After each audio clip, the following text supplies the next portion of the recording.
Hello, everyone, and welcome to Office Hours. We are here every Tuesday at 9 a.m., and I have the good fortune of joining you most of the time for our Office Hours. So the point of this episode, the point of every one of these, is to answer all of your pressing questions about Alexa development, ambient computing, really anything you can think about voice development in general. And so as I sit here today, I have a couple of announcements for you.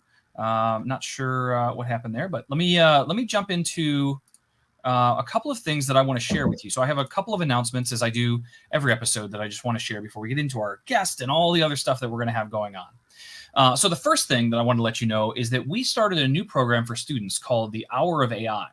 And this is rolling out to lots and lots of classrooms across the United States. So we are specifically creating a whole new program that allows students to build Alexa skills without having to know how to code, with using a bunch of custom tools. It's really quite exciting. And so I have a little trailer I wanted to share with all of you about this specific program. So it takes just 30 seconds. Let me show you guys this. Artificial intelligence isn't coming. It's already here. Alexa is going to space to see how voice AI can improve future space travel. But AI isn't just for astronauts. It's used by everyone. Today, we challenge you to go from asking Alexa questions to writing Alexa's code. Join us as we uncover how voice AI works and learn to program our very own Alexa skills. Head to AmazonFutureEngineer.com/Alexa to get coding. And I guess one fun thing I should mention about this is that I actually got to participate in this program. And so as you get into it and you look at some of the episodes that are available for this, it's just launching today. You'll see my smiling face and this crazy background as I talk with those kids about how Alexa works and all the inner workings and things of working with a voice AI like Alexa. So that was my first bit. I actually need to share my screen for the second bit. So before I do that, let me just take a quick moment and introduce this fine gentleman sitting here next to me on the screen, Kay Lerch. Kay, thanks for being here today. Hey, thanks, Jeff, for having me. Certainly. So can you tell the audience a little bit about who you are and what you do here at Amazon? Absolutely. My name is Kay. I've been working in Amazon, or specifically for Alexa, since almost 6 years. I started in Germany, in Berlin, as one of the first solutions architect for the Alexa Skills Kit. So I've been working with developers for, like I said, 6 years. Yeah. And I made the big move to the US about 3-4 years ago when I joined the Alexa Games team. So a little bit of internal development as a design technologist. 1.5 years of AWS also as a solutions architect, and then going back all the way to Alexa since I missed you guys. And so, Yeah, I'm sorry. I was going to say, and so now you're part of the APL team. Is that correct? Correct. Alexa presentation language. I'm a solutions architect for that. Correct. Excellent. Well, I'm sure our audience will have lots of great questions for you. And if we have some time at the end, I have some things I'd love to pick your brain about. So we'll definitely get into all of that. All right. I have a couple of other things that I want to share with all of you, but I wanted to get your brain thinking about how you might ask some questions for Kay as we get into this. The second thing that I wanted to share is that, a while back, maybe a couple months ago, I spent a little time talking about Alexa shopping actions and the fact that you can now, in your Alexa skills, you can allow people to add products from Amazon.com directly to their wish lists. They can add them to their shopping cart, and they can buy them. And so all of those are different shopping actions.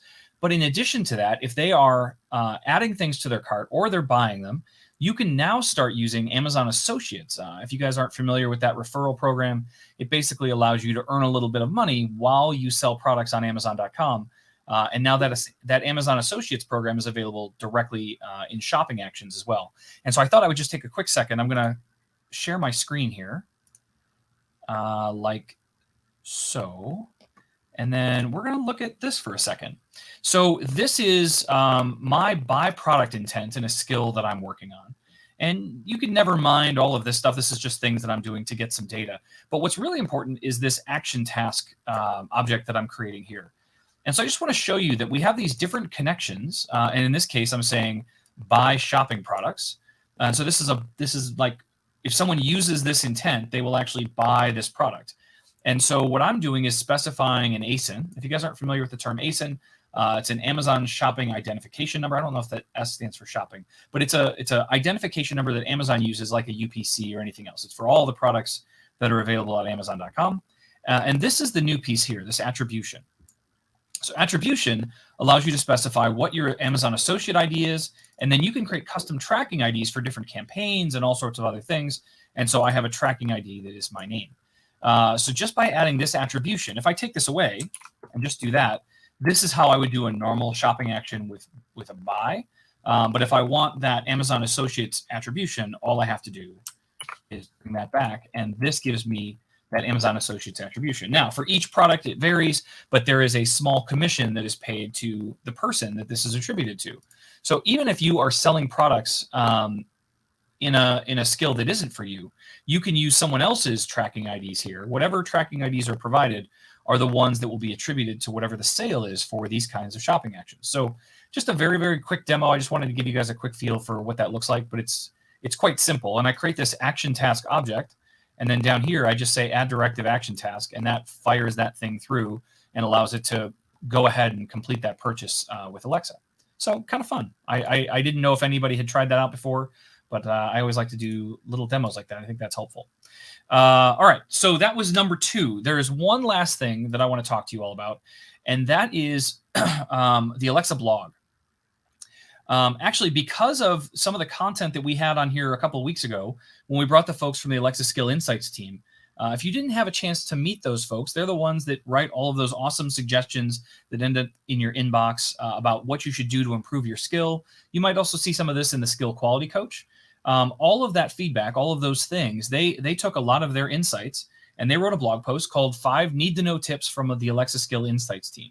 And so if you have an opportunity, I would highly recommend going and reading that. I think we've dropped a link in the chat, but definitely worth your while to check that out if you didn't have a chance to see the episode. Okay, that was a lot. I got through the first 7 minutes. Kai, this is where we start getting into all the awesome folks that are here in chat. And so there's a couple of things that I like to do. Certainly, we want to recognize the folks that are here regularly, folks like A. Witters and Gavin Watson and Habuma and Phelps Inc. and Kevin Evans, Brian Tarbox, who happened to be our guest last week, which was great, Fang Elm and Dana Voice, all these awesome people that are here.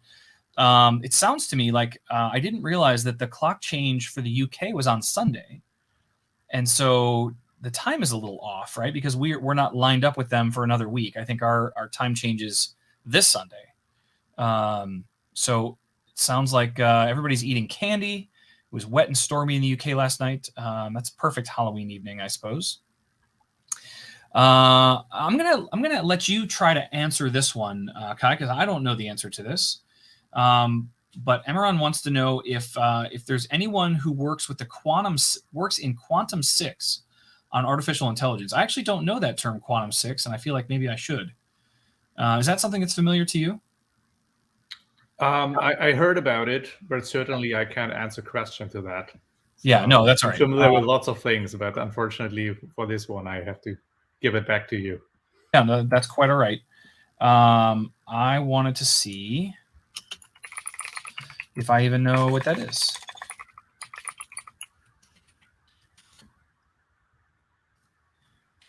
I don't think that I do. Oh, I apologize. I don't have better answers for you on that, Emeron, but he's on LinkedIn. If you guys aren't seeing that comment, but I apologize. Okay, I'm going to move on to Brian Tarbox's question, which is really for Kai. He wants to know if we can get better error reporting from APL. Invalid request doesn't give us a lot of information. Well, I will certainly agree with Brian on that. What are your thoughts on our error reporting from APL? First of all, I agree as well. So myself as a developer, I also struggle sometimes to guess the error. No one wants to guess. Everyone wants to know what's wrong and instantly fix it. Right. And we are working on that. So we recognize that there is requirements from developers to do some debugging even, or just to better understand the error. So currently with what we have, there is not a lot. Usually what I do is to go to the authoring tool or APL Ninja and paste my template into that F12 in my web browser to get something back from APL Core. So there are some log outputs that you can see in the web console. That would at least lead you in a direction when the template is wrong. Otherwise, it certainly is something that's been blocked or pushed back on in the cloud. Most likely from one familiar error that we are seeing that's not surfacing in APL Ninja or authoring tool is the data source structure, which sometimes is off working in APL Ninja and authoring tool, but not validating in the cloud. So JSON objects on the top level, that's the most common one, I guess, which makes up these invalid requests. Otherwise, just make sure you're sending out valid JSON and give it a try in the web. Good advice. Yeah. Send valid JSON. I think that's a good bit of advice for everybody. All right, Brian. I'm sorry. Yeah, Brian, that was Brian's question. Hopefully that is helpful. Also, I don't even know if you knew this existed. I didn't know this existed until recently, but the certification team actually has an email address that people can reach out to. Kai, did you know that? Awesome. Yeah, no, I didn't know that. This is beyond like the contact us request, although I still recommend for all cases, you should still go through contact us, because if you send an email to a team, it doesn't have the same kind of tracking and analytics and everything else that goes along with using contact us, which has a ticket and a management system and all that stuff. But the question Brian asked was, what is that email address? I can't remember what it is. And so here it is. It's long, but it's alexa-developer-communication-team at amazon.com. Kai, it was a surprise to me too that I had them here on the show, and they shared that email address, and I was like, I had no idea that existed, but that's very cool. So this is more what I recommend for folks when you have an idea for a skill and you want to talk to the certification team before you build it. I don't want to build the whole thing and then send it to certification and then have them say, oh, actually, you're not allowed to do this. So if you have something that kind of borders some of the gray lines around certification guidelines or things like that, this might be a good place to do that. But if you have a very specific issue or bug or problem with your skill, I would still recommend going through the contact us request, which will still end up with the same people the same way, but it's a much more trackable, reliable source. So that is the email address. Hopefully, Brian, that helps you. And I will now be taking it off the screen. Okay. So let's keep going down our list here. Sahal on YouTube says hi. Tapster says it's only 4 p.m. in the UK instead of 5. Gavin concurs on that. Sahal wants us to add the Malayalam language. Here's what I will say about languages, because we get this request quite often on office hours and other places. It is our intention as Alexa to cover every language in every locale across the planet. That being said, it is also incredibly time consuming to do languages the right way with Alexa. And so that's why you see certain languages that just haven't been supported yet. It's not that we don't want to, it's not that we won't, it's just that to do it right takes time. And you've seen that we've recently rolled out languages like Arabic and a few others recently that are incredibly awesome that we can offer those. But that was a couple of years of effort in some cases to get those things launched. So all I can ask for is your understanding and patience, but I promise you they are thinking about these things. But I don't know where the Malayalam language lands in the grand scheme of priority.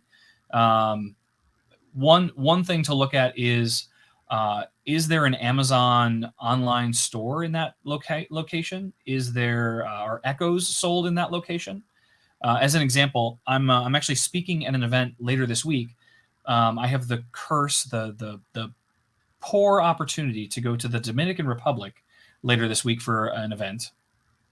And it's going to be 85 degrees and sunny on the beach. It sounds terrible. But I'm going to go down there and I'm going to speak at an event. And the Dominican Republic does not have its own dedicated Amazon. It does not have, Echo devices aren't sold in stores there. And so it's a little trickier to encourage developers in those kinds of places to build things because they more or less have to build things for other locations, other countries. But it's I was there in 2019 and I just couldn't believe how excited the developers from the Dominican Republic were to learn about this technology and start embracing it. So I was very excited when I found out I was invited back. All right, Daniel Johnson, as he does every office hours, reminds me that I'm not running my casino chatbot, and he wrote slots 42 because that's how you used to communicate with it. It is not currently running. At some point I will bring that back, but it's not there yet. All right. Our friend Revital from Israel on LinkedIn says, how can I control my Echo Show 8 from the car? I don't I don't really know what that means. Like you generally control a device when you're interacting with it directly. You said you also have an Alexa Auto. I mean, each device has its own name, so you could ask one device to play music on another device or do something like that. But generally, you control the device that you're talking to. And you said there's also a rumor that Alexa is about to enter Israel. If there's any truth in that, I am not the person to ask. As Kai indicated earlier, we have these partitions in our brain about what we know and can talk about and what we know and can't talk about. And in the case of future countries or languages or anything like that, I don't know. But if I did know, I still wouldn't be allowed to talk about it. So I apologize, but that's not the kind of question we can answer here. Okay, moving on. We're down to Malero's question. And Malero's, where did it go? Malero says, is it possible to mix APL with Web API for games? More specifically, I'm wondering if I can play an audio track behind Alexa speaking with Web API for games. You have any thoughts on that one, Kai? Yeah, sure. First off, quick answer, it's one or the other, so you cannot do both in parallel. My question back would be, why does it need to be APL for Alexa to speak or play an audio track? So maybe there are some options that also the Web API offers you. So I would recommend to look into that, since I don't know if APL in that particular case would be required. But like I said, I'm assuming there may be, but maybe we can get some more information on that. Okay, no, that's good. That was my suspicion, is that they were one or the other. But thank you for confirming that.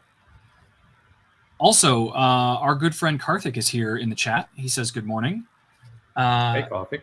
Karthik is also on your team, and he is in the process of moving to Seattle. He just got there a couple days ago. I'm super excited to see that on his Twitter, and I hope we'll be able to get him back here on Office Hours really soon once he gets settled and figured out. And he's got a young child that he's got to get settled into, so he's going to take a little time. But I'm excited to have him here in Seattle, so that'll be great. Here's another good one for you, Kai. This comes from Brian Tarbox also. Would it be possible to get an APL JSON validator? And his justification is he spent a bunch of time yesterday getting Pager working, and it turns out that he has some fields in the wrong spot in the JSON. It was valid JSON. It was just missing. It was in the wrong place.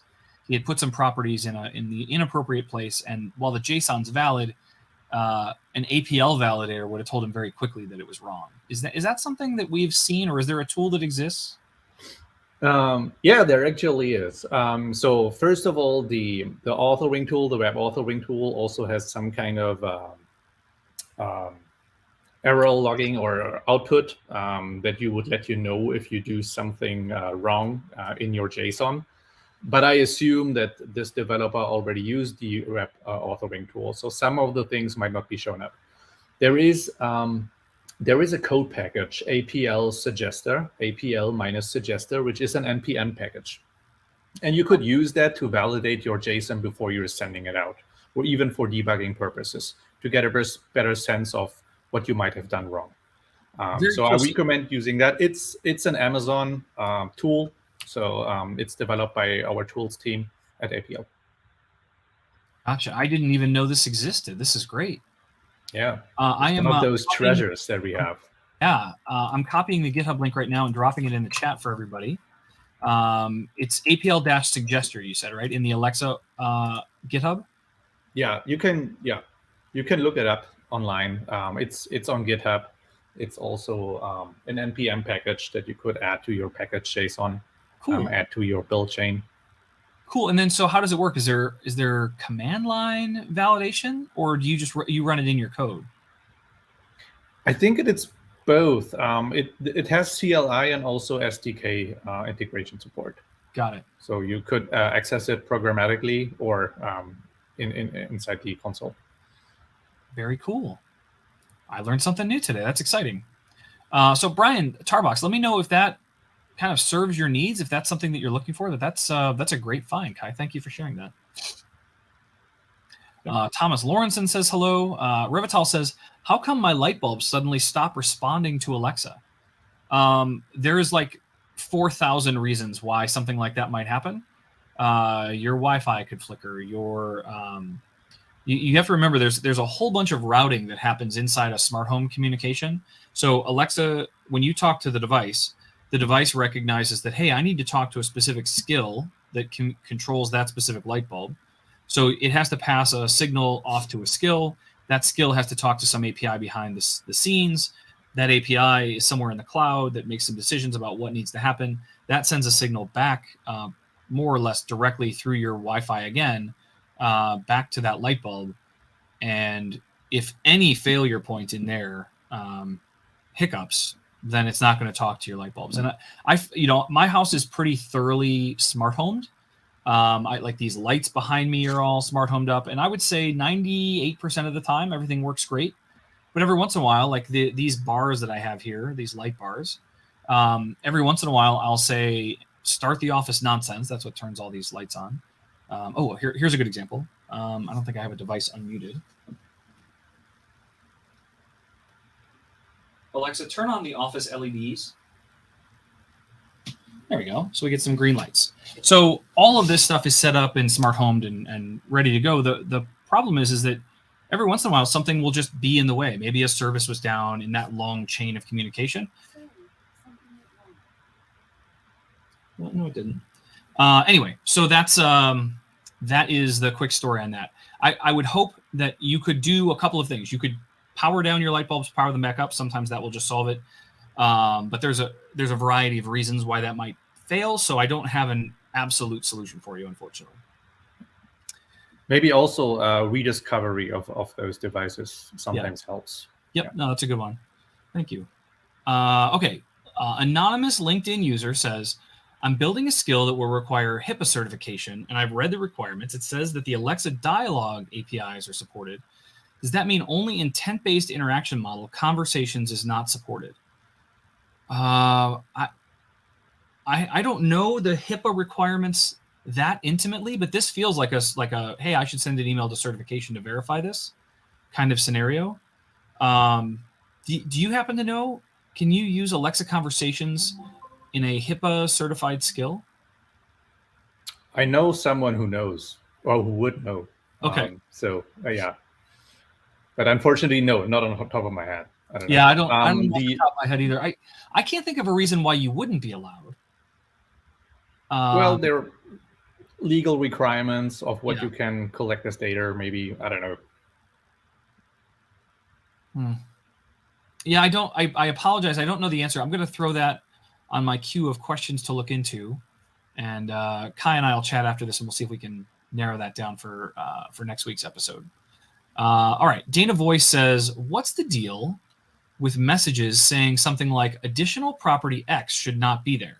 The document still works. Should it be there or not? Dana, can you give me a little more context? Are you talking about APL documents? I'd love to know more. Like, you just say, what's the deal with messages saying something like additional property X?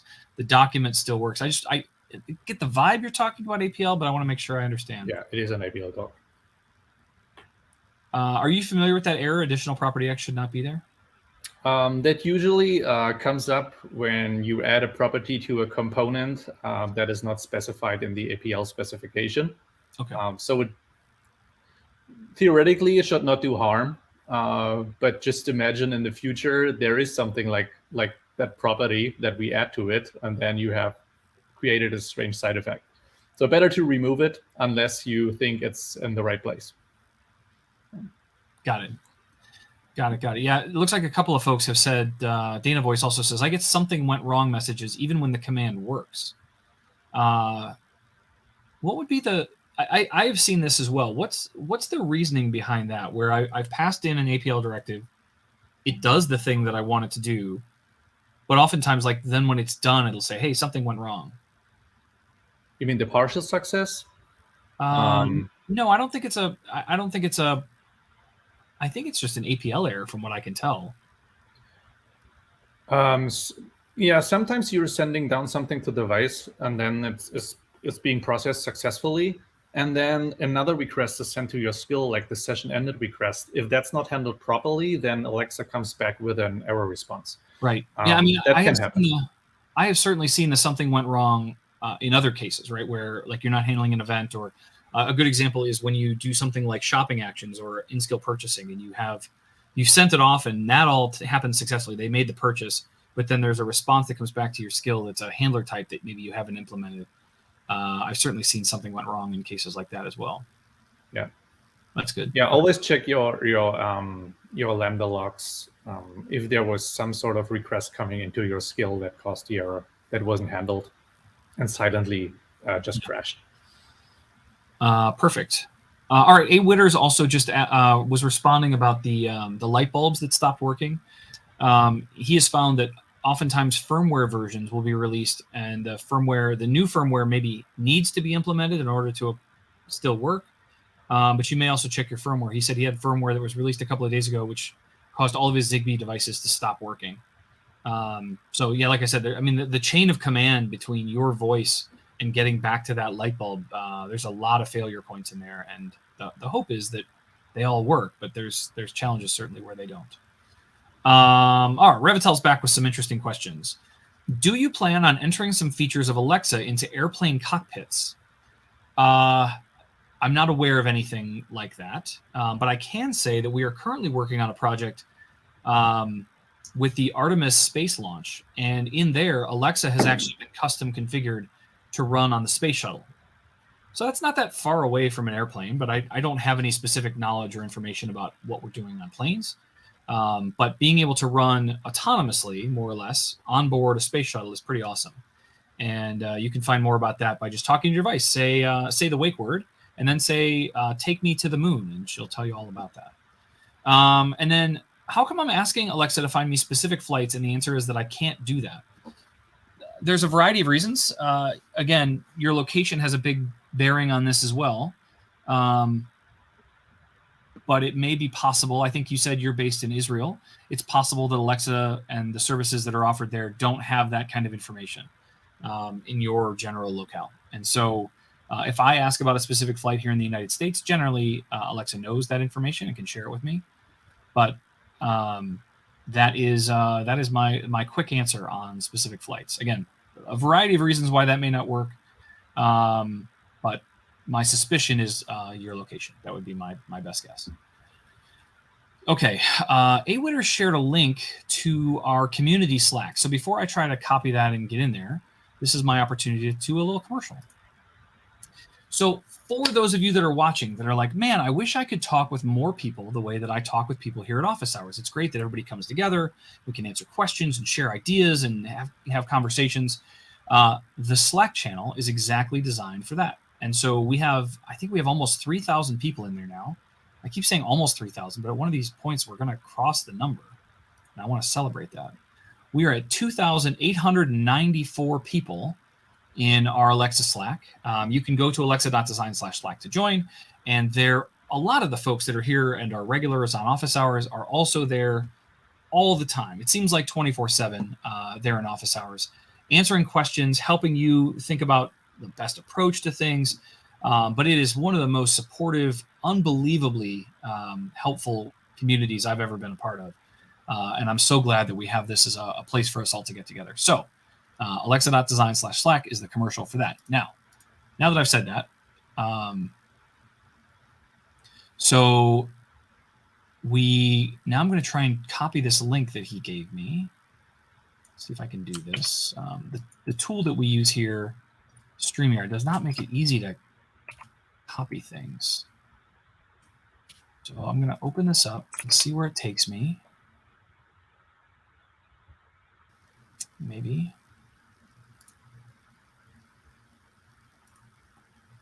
I don't know.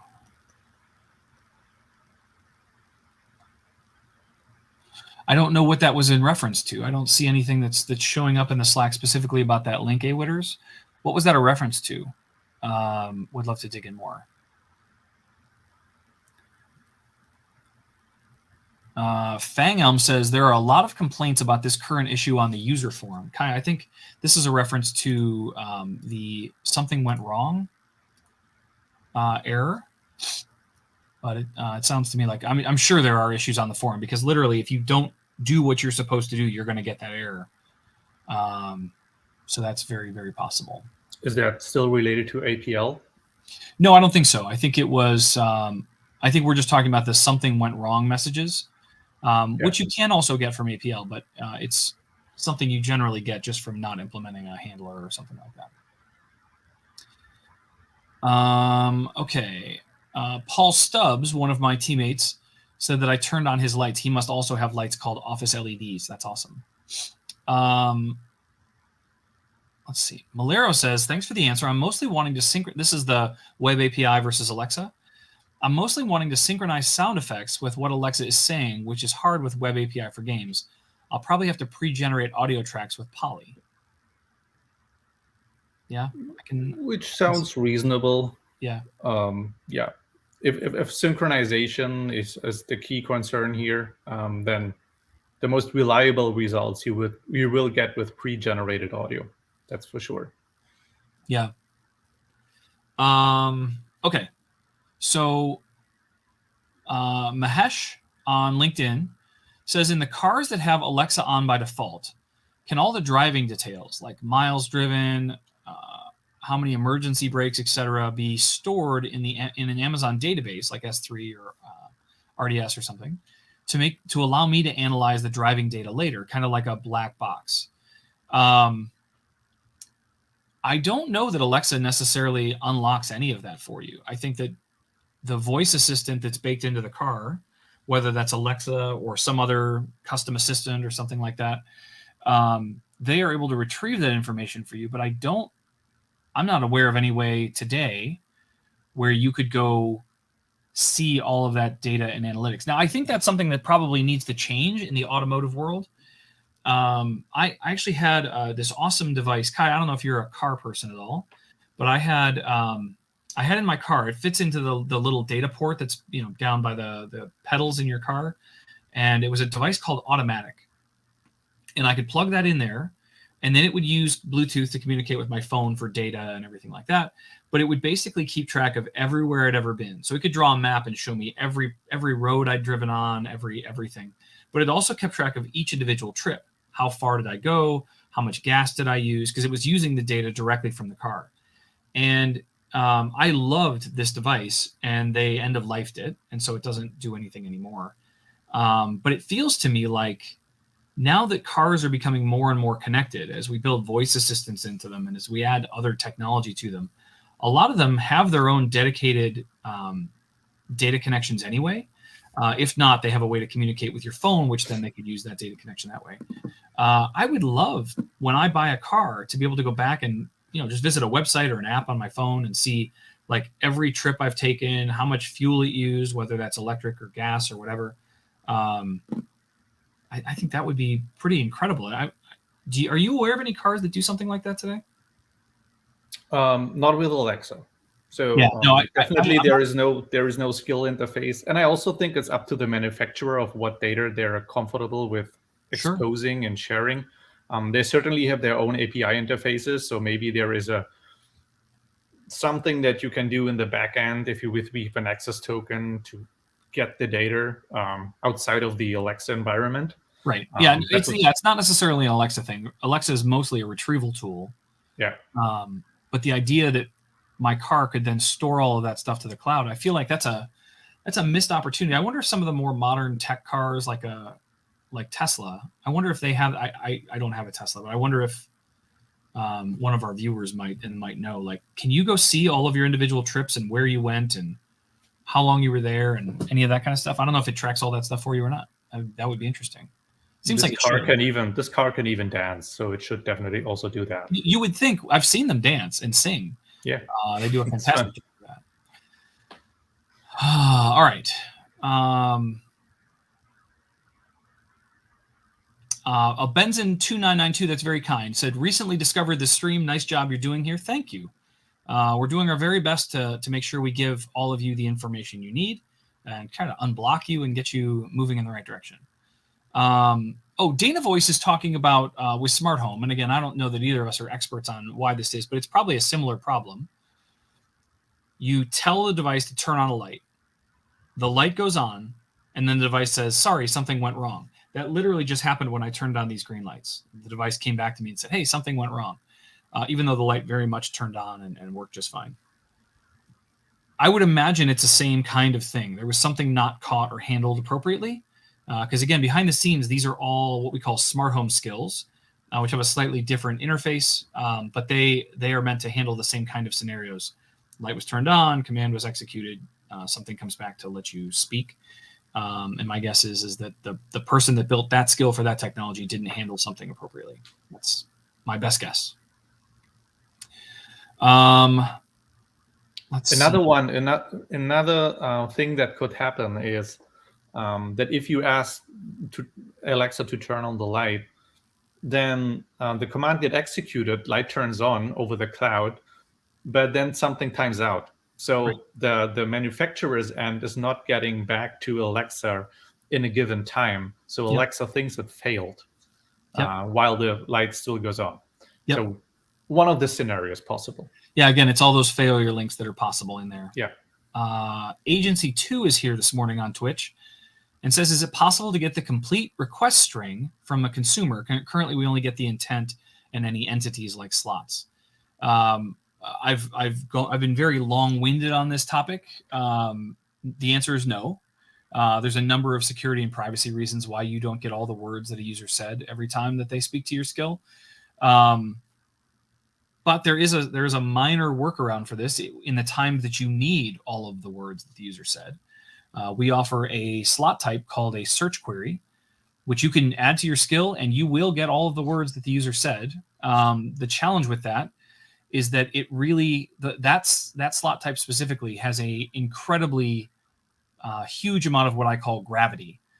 It sucks everything else into it, and so any other intents or slots or things that you have, if you say them verbatim, if you have a slot or a sample utterance that has a specific phrasing, if you say that specific phrasing, it'll work perfectly. But if you're counting on your 15 sample utterances covering the breadth of things that intent's supposed to do, you'll find quickly that everything's going to end up in the search query wherever you put that inside your skill. And so it's not. I think there are times where it's appropriate to use, but you'll find more and more that it causes more problems than it solves for you, and that by using intents and entities, you should be able to get everything that you need. Because if you're looking for full request strings, what you're really asking for is the ability to do your own ASR, your own NLU. Like there's a lot of other work that needs to come into play if you just get a string of words. So I don't anticipate that that's something that you're going to get easily very soon. But I've been wrong before. And Kai, I'm sure you've seen questions like this before. What are your thoughts on that subject? Everything that you said. Okay. Nothing much to add. So actually, W. Giorgio, we have a question. He wants to know. It seems to now. I'm rephrasing this, W. Giorgio. So make sure that. Here it goes. Karaoke mode isn't working with Speak in APL. Is that something that we are aware of, Kai? Because I know I've pushed this over to the team, but I don't know if that's something that we're aware of or acknowledged. Or while it's possible that W. Giorgio is doing something wrong, I've seen that. I've seen that message, and sorry I didn't respond to that. I actually took some time and tried to rebuild and reproduce the issue. Also, I did some research internally to see if this is a known issue. I didn't find anything right now, so okay. That's the main reason why I didn't come back with a reasonable answer. But let me give that another try, because it's stuck in my head. I can't sleep at night. Yeah, because I think he's using it for one of his cooler skills, and that's got to be a blocking issue for him at this point. Yeah, absolutely. George, thanks for staying on top of it. We appreciate it. Dana Voice. These devices tend to cause issues starting the car, for instance. Those devices, I have to go back. Like I lose context on some of these conversations. I think he's still talking about like the light goes on, device says something went wrong kind of scenario. I'm just trying to make sure I keep the context of conversations. Gavin Watson reminded me, I knew it was ODB. I just couldn't remember the specific phrasing. So that port that I plugged that device into was called the ODB2 port. on a car. I actually just had a friend whose car broke down here in Columbus, and it was like 8:50 p.m. and she needed to drive 2 hours, and her check engine light came out, and it was dark, and she didn't really know where she was, and she was kind of a little panicked.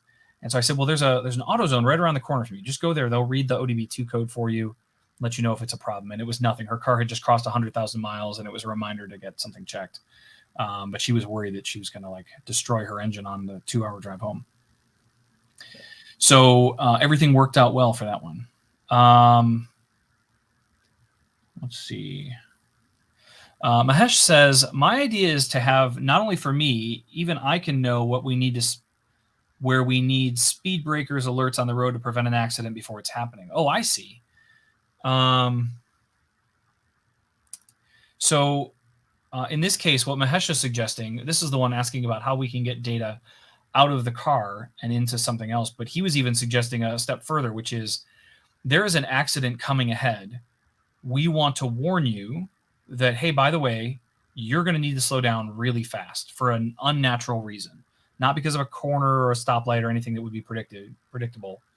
But in fact, something like that. That's an interesting concept. I think that more and more these kinds of problems will be solved the more we head towards autonomous driving. I don't know if you guys have heard my perspectives on this, and Kai, I'd love yours as well. But my perspective is that autonomous driving is practically ready to go as long as there aren't any humans driving also. Because the humans are the problem, right? The humans are the ones that make irrational decisions and weave and bob through traffic and do all sorts of things that a computer would otherwise not predict. But cars themselves can communicate with each other, let you know where they're going, what they're planning, I'm going to change lanes soon. All of that stuff can allow all of these cars. I mean, we could be doing 200 miles an hour down the highway 5 feet from each other because every car knows exactly what every other car is going to do. So it's an interesting concept, but I think having that kind of warning system for humans is incredibly valuable. And Paul reminded me that OBD2, I think it's ODB2, right? ODB2 is an industry-wide auto standard. I agree. Those ports are used for just about everything. Gavin Watson says he thinks Tesla has APIs that you can access externally. That feels like a thing they would have done. I just don't know off the top of my head. Christian on YouTube says, I'm a freelance developer building a skill for a company. I'll publish it for free in the Amazon Marketplace, but the company will pay me for the skill. So I wonder if Amazon would charge me any royalties.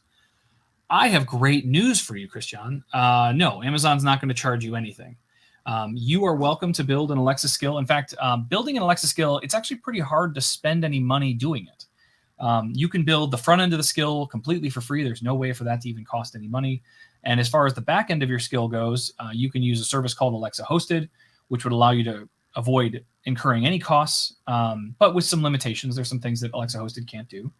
And then beyond that, you could jump over to AWS and just spin up a Lambda or some data services S3.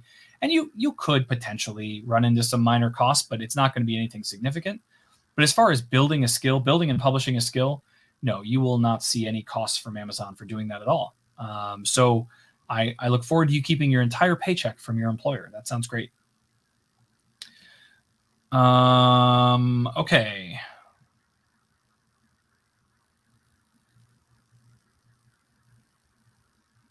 Brian Tarbox is reminding me, and this is for my friends at the Developer Advocacy Group, which are hiding behind the scenes here, Kai, that he has a Contact Us ticket for a bunch of issues he's having with fallback intent. He doesn't think this is necessarily his issue. He has a lot of yes and no responses, which he has a yes and no intent to handle, but they're landing in the fallback intent instead. And he's been waiting quite a while. So I know we've talked about this before, DAG folks, but if there's a way we can dig in deeper and see if we can solve something, or at least give him some data that would help him understand why things are happening the way they are. He's very open-minded, would be willing to make changes if they're necessary, but he just doesn't understand why it's happening today. Let's see.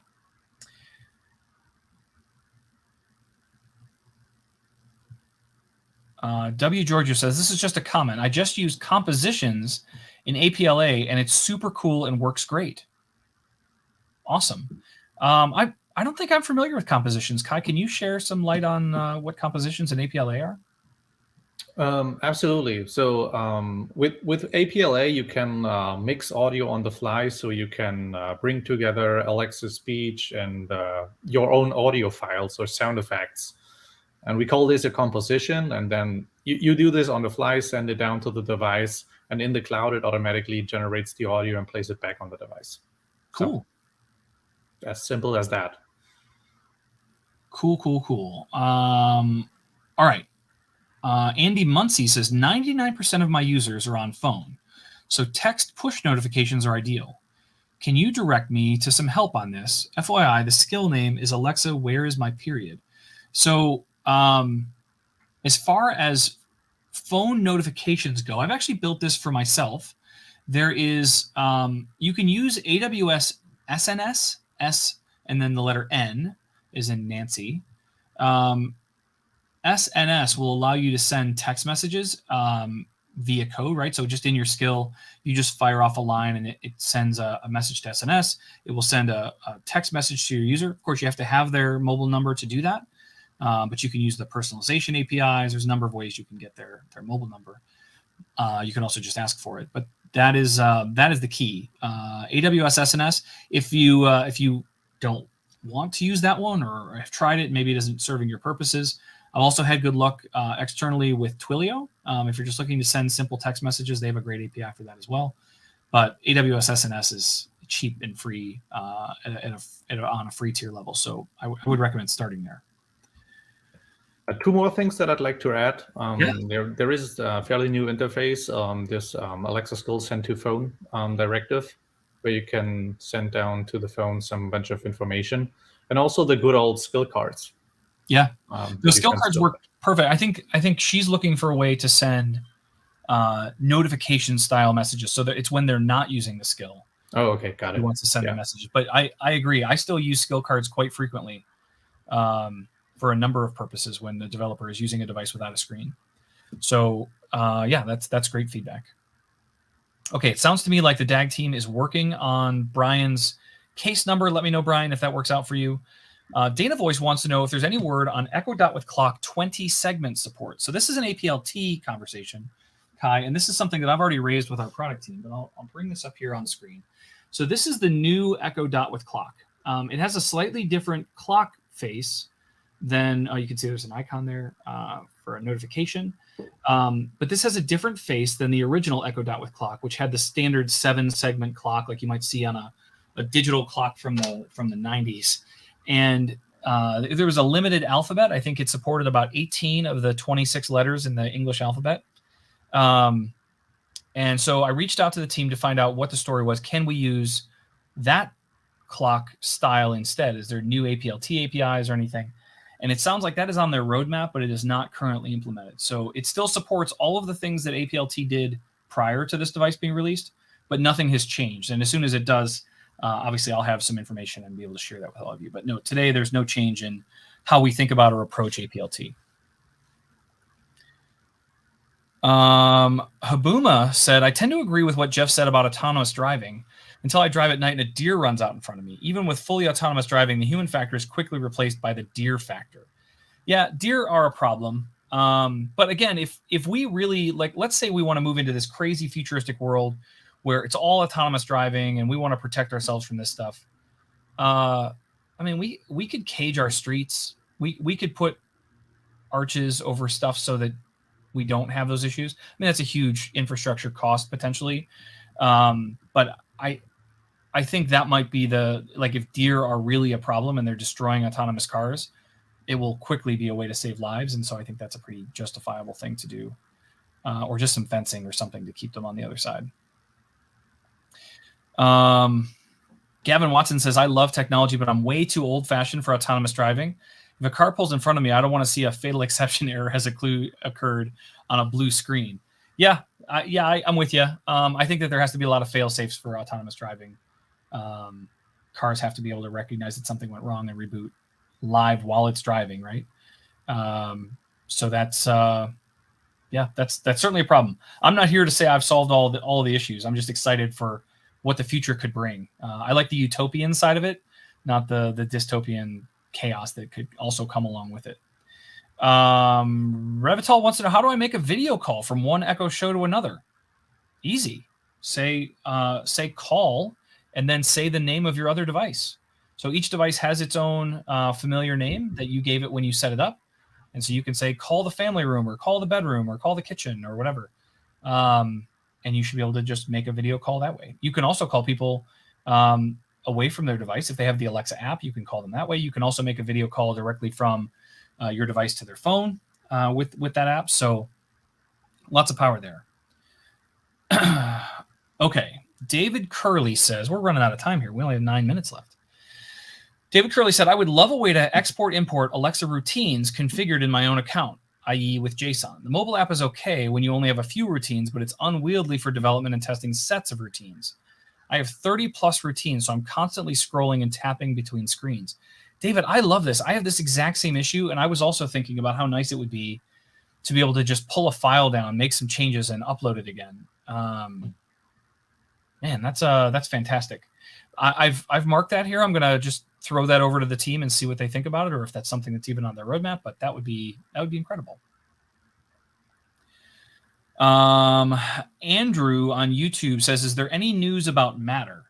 Kai, I don't know if you know anything about Matter, the smart home protocol, but I haven't heard any new news. But here's the thing I can share with you, Andrew, specifically about Matter. Matter has its own website. They have lots of announcements and news and things going on there. But the moment there is big news from the Alexa side of things, we will not stop talking about it. I promise you. So there's no way you're going to miss the news if you're just kind of paying attention. We'll tell you about it for sure. Okay, so that's that about Matter. I don't think there's anything new to share about that today. David Curley says, doesn't the user have to actively subscribe to the topic for SNS? How would you recommend presenting that to users? No, I don't believe so. I mean, there are topics and subscriptions for SNS, but it also just allows you to send a simple text message. And I feel like this is where, like, I haven't used it in a little while, and so now I need to go prove to myself that I'm talking about the right thing. Do you have an experience with using SNS? It's a while back. Yeah, I know when you're subscribing emails, you get a confirmation mail, so you have to confirm, right, as a receiver before you actually receive emails. And the same maybe applies to SMS messages. I'm not sure. Yeah. So here, let me. It's going to get a little crackly for everybody. Kai, just so you know, like when I share my screen for whatever reason, I get a little crackly mic. So we'll get that here for just a second.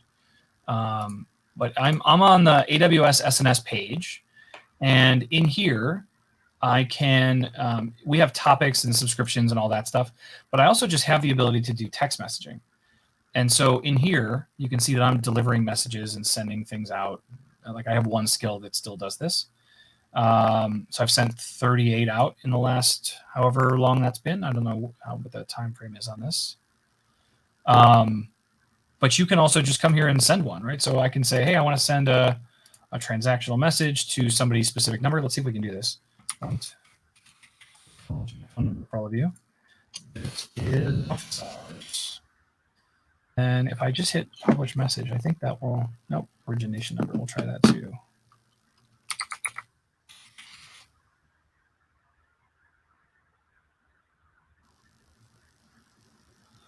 Is that going to work?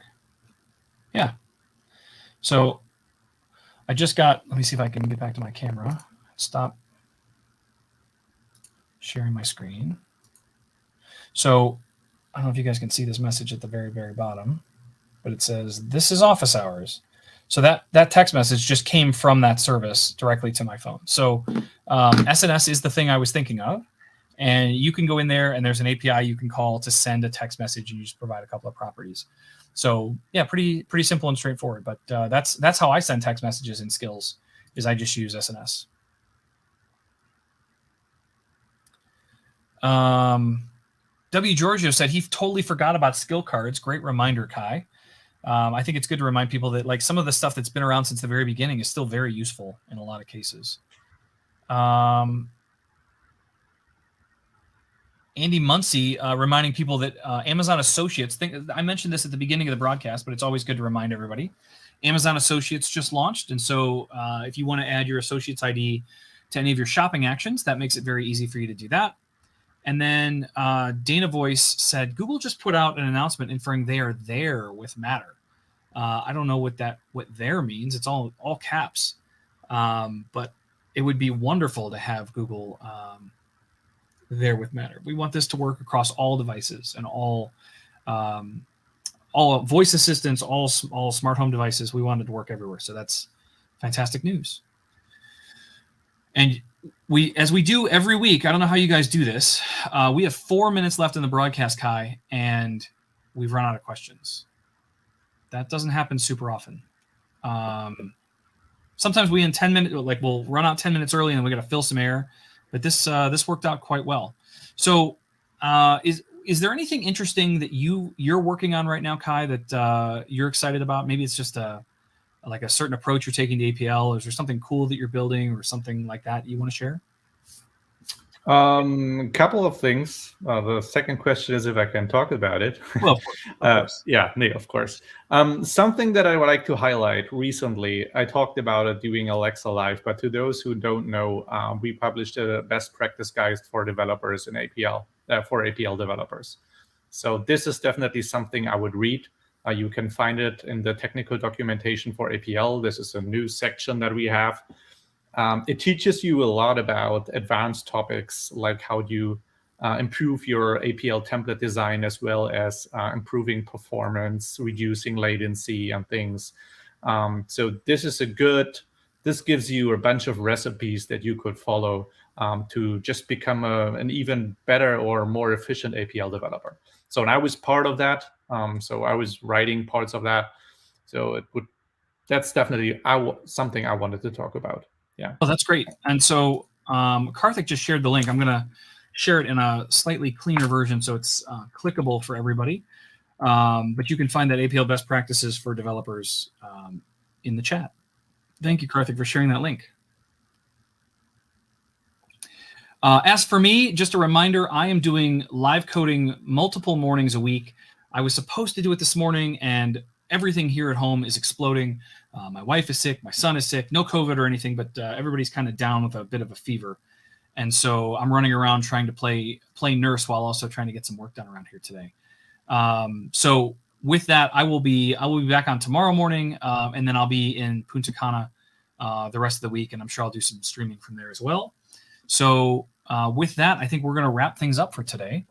Dana said it would be good to know if there was an update date. Other pages are starting to include them. Dana, I assume you're referring to Matter.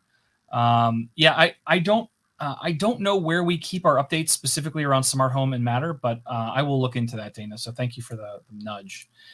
But with that, we're going to sign off for today. Kai, thank you for being here today.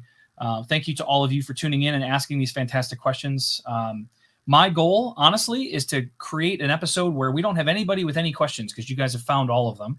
But we're very, very far from that so far. And so I really relish the opportunity to be here with you every week.